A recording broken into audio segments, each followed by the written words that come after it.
We love this parable. It's like an Aesop's fable with unfailing moralistic tendrils which reach out to us. Work hard, use common sense, and you will get your reward. Look at Dolly Parton, grew up dirt poor in Appalachia.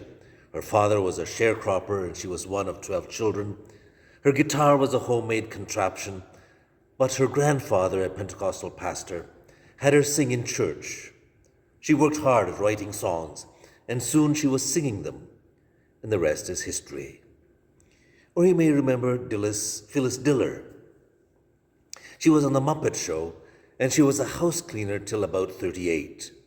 She would go to the movies and muse wistfully, if only I had her looks. Then one day, she stopped crying about all that she didn't have and started concentrating on what she did have. She remembered that when she was in high school, she had the reputation of being the funniest girl around. She decided to try some comedy routines with her PTA moms, and soon she was on late-night talk shows, and her career took off.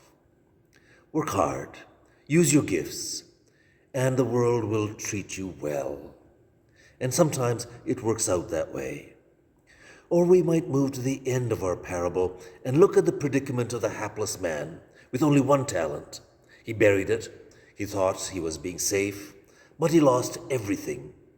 And we might draw from his terrible plight this other grand moralism: use it or lose it. And of course it is true at many levels. I used to speak Tamil, Amharic, and French, but not anymore. I've not used them and have lost them. It is so with natural selection, a process God has used in guiding his creation. Perhaps some of you have visited the Mammoth Caves in southern Kentucky. You follow a guide into the subterranean depths, and he turns off the lights, and it is pitch black. You can move your hand 2 inches from your face, and you will not see, it will not make any difference. He warns you not to move, because not far from your feet, slicing through the rock, is a cold, gurgling stream.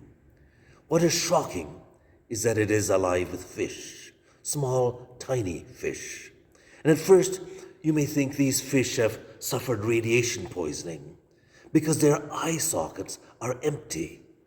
In their world, they have no need for eyes, and over time, they've lost their eyes. Use it or lose it. And there is nothing wrong with these tidy, moralistic applications. Use your gifts, work hard, and you will have a happy, successful life. And we know so often that life is not so simple. And this parable is not so simple. There are some features of the parable which would have shocked and alarmed those who first heard it. Each talent, for example, was worth $1.5 million in today's dollars. One servant received $7.5 million.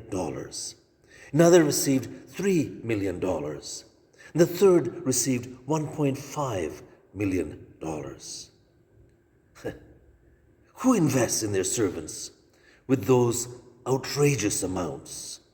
Who could afford to? We're not told if there were any Warren Buffetts or Bill Gates in that period in history. And what would these servants do anyway with that kind of money? How would they invest it? Then, as today, Palestine was a land that was continually overrun by invading armies.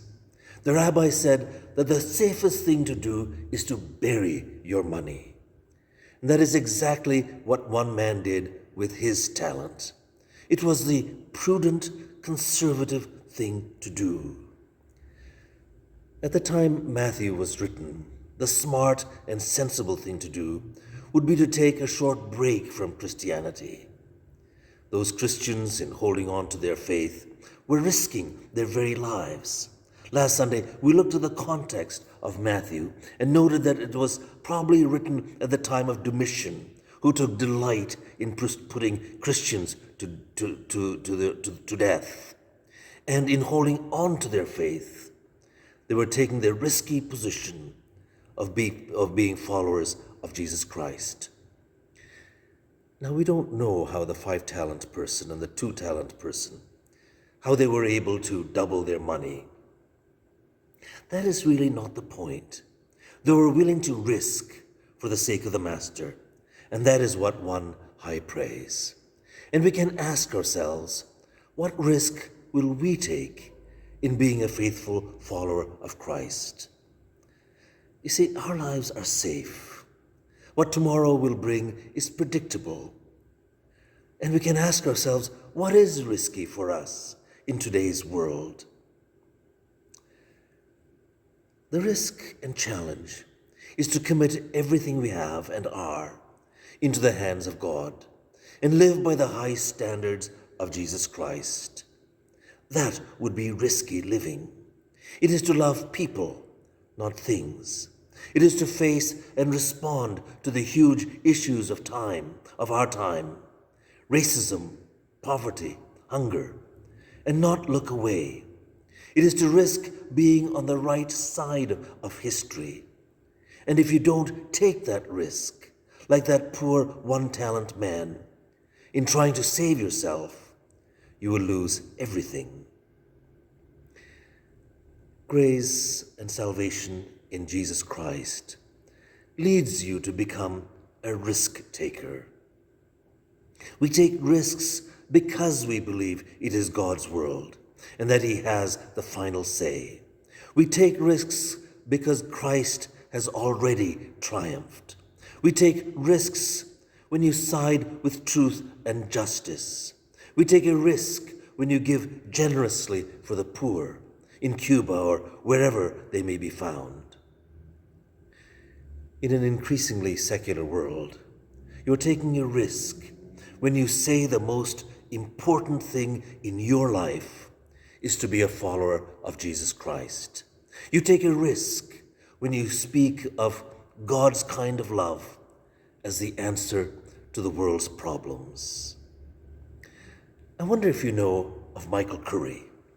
He's a descendant of slaves in South Carolina and is now the primate of the Episcopal Church in the United States. He has recently come out with a book, Love is the Way, Holding on to Hope in Troubling Times.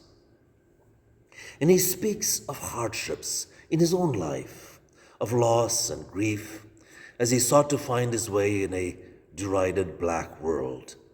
He says in 1967, when he was still a young man, his mother, a devout Christian who lived her faith, his mother died. She had been an anchor in his life, a source of wisdom and good sense. And then in 1968, two of his heroes were killed, Martin Luther King and Robert Kennedy, a young progressive attorney general. He was devastated. He was hoping they would bring change, that they would be the kind of people who would bring about a better world for him as a black American and for many others. He said, if you want to live by dreams, you have to live deep and with disappointments. Perhaps it is those deep disappointments, those deep gashes in his life, which gave him the courage to speak of faith at its best when he stood before kings and queens. You'll remember he was the speaker at the wedding of Harry and Meghan in Windsor Castle. He said, there is trouble around the world, and the only thing that will save the world is God's kind of love. And some in the audience rolled their eyes. Some snickered. And the media was suddenly curious about this oddball preacher who thundered like John the Baptist. There are immense problems around the world of gargantuan proportions. But let me touch on one. In recent times, the world woke up to the issue of racism after the killing of George Floyd. And some of you were part of the Black Lives Matter march in downtown Kitchener. It was a proud and symbolic moment, but racism will not just quietly disappear. In the news this past week, some youths were arrested for spitting on a few blacks who were sitting on the Ion train, threatening them with a knife, robbing one of them, and throwing stones at them as they sought to get away. In our church, we're engaged in a book study on racism, and we know that racism is ingrained very deeply and will not make an early exit. Sometimes the cost is very high. In seeking after justice and reconciliation with First Nations or with blacks or any other group regarded as other, the cost is high, and the time it'll take for healing and restoration is long. I love the story of Clarence Jordan. He's a hero to me. He was not just a wide-eyed idealist. He was a thoughtful man and well-educated with a PhD in New Testament. He was invited to teach at seminaries and prominent pulpits. He knew he was swimming against a powerful current when in the 1940s he founded a farm in Americus, Georgia, and called it Koinonia Farm. Koinonia was a community of poor whites and blacks who cooperated in earning a living. The integrated status of the community bothered many local citizens. Even his brother Robert, who would later in life be the Chief Justice of the state of Georgia, tried to dissuade him. And the community tried everything possible to wreck Koinonia. They boycotted its farm products. They slashed the workers' tires when they came to town. And finally, in 1954, the Ku Klux Klan decided to get rid of Koinonia Farms. One night they came and burned every building except Dr. Jordan's home. They chased off all the families except for the Jordans and one black family which refused to move. The next day, a local newspaper reporter came to the farm to see what remained. The rubble was still smoldering, but Clarence Jordan was busy planting and hoeing. With a haughty spirit, the reporter said to Dr. Jordan, "Well, you've got 2 of those PhDs, and you've put 14 years into this farm, and there's nothing left to show for it. Just how successful do you think you've been?" Clarence stopped hoeing, turned toward the reporter, and said without flinching, "Sir, I don't think you understand us Christians. What we're about is not success. What we're about is faithfulness."